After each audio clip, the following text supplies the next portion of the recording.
Pasukan Jurgen Klopp membuktikan bahwa mereka layak diperhitungkan sebagai kandidat juara musim ini. Dengan hanya kalah sekali dan dengan raihan 45 poin di puncak klasemen, setidaknya Mohamed Salah dan kawan-kawan punya peluang lebih baik di awal tahun ini. Apa saja yang terjadi dalam laga antara Liverpool versus Newcastle United dan apa yang jadi penentu kemenangan skuad Jurgen Klopp kali ini? Simak analisanya sebagai berikut. Dominan tapi sempat tertahan. Liverpool menguasai sebagian besar jalannya pertandingan, tetapi mereka sempat tertahan di sepertiga akhir lapangan. VAR membatalkan gol Luis Diaz dan Mohamed Salah gagal dengan tendangan penaltinya di babak pertama. Bahkan The Reds nyaris harus membayar mahal gara-gara membuang peluang di 45 menit pertama. Dan Burn sempat menyundul bola masuk ke gawang Alisson Becker, untungnya dianulir wasit karena offside saat membangun serangan. Salah akhirnya menebus kesalahannya dengan mencetak gol pembuka hanya 4 menit setelah babak kedua dimulai. Keunggulan itu tidak bertahan lama, karena Alexander Isak melesat untuk menyamakan kedudukan bagi tim Eddie Howe hanya 5 menit kemudian. Seiring berjalannya waktu dan serangkaian pergantian pemain dari Jurgen Klopp, Liverpool kembali unggul dalam beberapa serangan yang terorganisir dengan rapi dan berakhir dengan gol dari Curtis Jones, kemudian Cody Gakpo menambahkan gol ketiga. Sven Botman memperkecil jarak ketertinggalan dan sempat memberikan harapan bagi Newcastle. Namun Mo Salah akhirnya mendapatkan kesempatan kedua dari titik penalti dan kali ini ia tidak membuat kesalahan. Mohamed Salah tulang punggung Liverpool. Mohamed Salah menjadi bintang di laga ini. Setelah sempat dibilang menurun performanya di awal musim, kini akhirnya terbukti. Salah adalah alasan utama Liverpool bisa memenangkan pertandingan ini. Selain itu, Mohamed Salah juga mencetak lebih dari 150 gol di Premier League untuk Liverpool di laga ini. 151 gol tepatnya. Singkatnya, ini adalah pengingat bagi semua tentang seberapa besar pengaruh Mohamed Salah bagi skuad Jurgen Klopp dan seberapa besar kepergiannya akan sangat berdampak ketika dia akan meninggalkan Anfield untuk berlaga di Piala Afrika. Salah menjadi pemain yang paling rajin dan berada di semua area lapangan bagi Liverpool di babak kedua. Sayangnya bagi Liverpool, Mohamed Salah tidak akan bisa membantu timnya selama sekitar sebulan ke depan. Dubravka main bagus, tapi sia-sia. Kiper Newcastle United, Martin Dubravka, gawangnya memang kebobolan 4 gol di laga ini.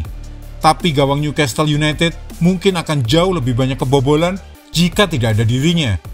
Ia tampil brilian menghadapi gempuran Liverpool yang mencatatkan rekor nilai total gol yang diharapkan atau XG yang mencapai 7,27.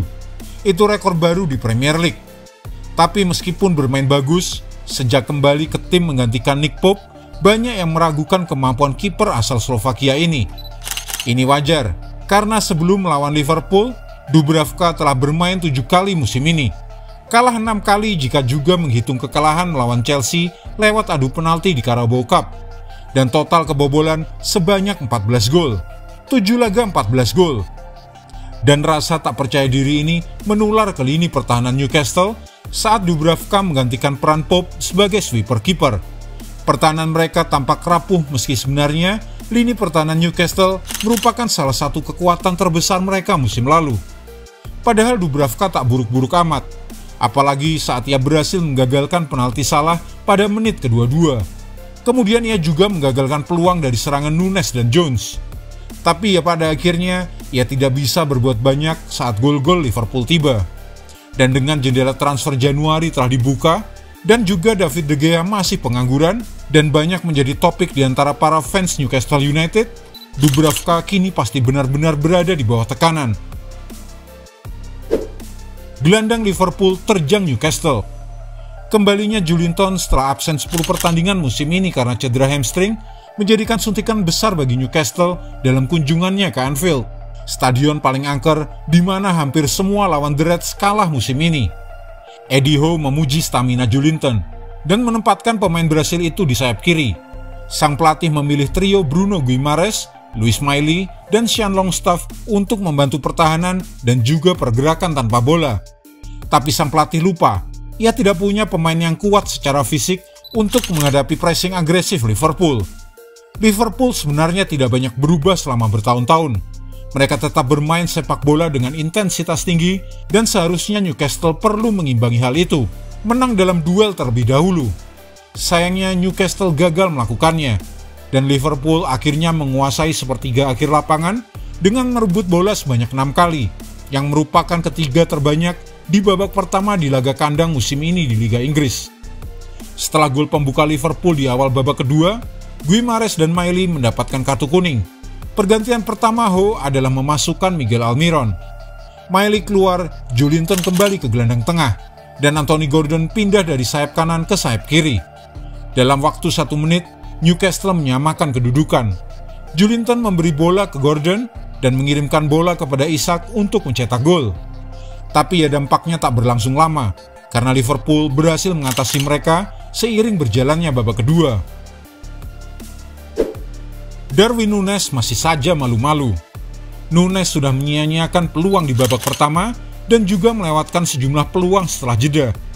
Ini adalah jenis pertandingan di mana kita bisa melihat keraguan Núñez, seperti yang biasanya sering terjadi. Dia bermain bagus, menyebabkan masalah bagi Newcastle dengan kecepatannya dan membantu menciptakan gol pembuka untuk Mohamed Salah. Tapi penyelesaiannya tetap tidak stabil seperti biasanya. Masih ada keyakinan bahwa ia masih layak untuk tetap dipertahankan di Liverpool.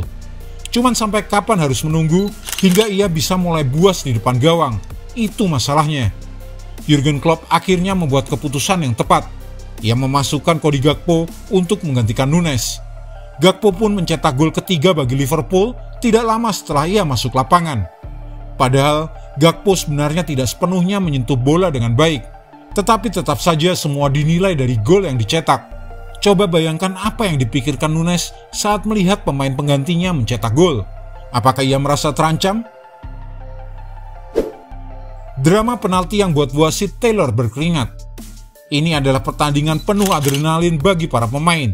Dan itu juga berlaku bagi wasit Anthony Taylor yang berada di tengah serangkaian momen kunci dalam pertandingan ini. 2 gol di babak pertama dianulir setelah tinjauan VAR. Luis Diaz dan Dan Burn terbukti berada dalam posisi offside. Taylor memberikan penalti karena pelanggaran Botman terhadap Diaz. Dengan tayang ulang menunjukkan Botman melakukan kontak dengan penyerang Liverpool tersebut. Lalu ada amarah dari para pendukung tuan rumah ketika Taylor memilih untuk tidak memberikan kartu kuning kepada Joelinton karena pelanggaran yang tampak jelas pada Dominik Szoboszlai. Pada akhirnya, mungkin untuk menebus kesalahannya, wasit memberikan Joelinton kartu kuning tapi karena pelanggaran yang berbeda. Newcastle juga merasa dirugikan ketika Sean Longstaff dijatuhkan oleh Wataru Endo di dalam kotak penalti selama babak kedua. Tetapi tidak ada penalti. Ho mengatakan setelah pertandingan bahwa ia merasa itu adalah penalti. Dan kekesalannya semakin bertambah karena Liverpool melakukan serangan balik dari insiden tersebut dan berhasil mencetak gol. Taylor memberikan penalti kedua untuk Liverpool di akhir babak kedua. Lebih kontroversial lagi dibandingkan penalti pertama untuk tuan rumah. Diogo Jota berlari cepat dan memang terlihat tersenggol oleh Dubravka. Tetapi pemain Portugal itu melemparkan dirinya ke tanah dengan dramatis. Penalti tetap berlaku setelah tinjauan VAR dan mengakhiri pertandingan dengan skor 4-2. Siapa lawan berikutnya? Selanjutnya Liverpool akan menghadapi Arsenal di ajang Piala FA pada 7 Januari di Emirates Stadium. Kedua tim ini bertemu di ajang Liga di Anfield hanya beberapa pekan yang lalu, saat keduanya bermain imbang 1-1. Liverpool kalah 3-2 dalam kunjungan terakhirnya ke markas Arsenal pada Oktober 2022. Tapi sebelum itu, mereka menang dalam 3 kunjungan sebelumnya dengan skor agregat 7 gol tanpa balas. Sementara itu bagi Newcastle, mereka akan menjalani salah satu laga rivalitas terbesar dalam sepak bola Inggris melawan tetangga yang sudah tidak bertemu lama sejak Maret 2016. Karena Sunderland menghabiskan 8 musim terakhir mereka bermain di divisi yang berbeda. Tapi jangan anggap remeh dulu. Newcastle memang berada satu kasta di atas Sunderland yang bermain di Championship saat ini. Tapi 3 kunjungan terakhir Newcastle ke Stadium of Light semuanya berakhir dengan kekalahan. Jika Anda menyukai video ini, jangan lupa klik like, share, subscribe, dan tendang loncengnya agar tak ketinggalan update terbaru dari kami.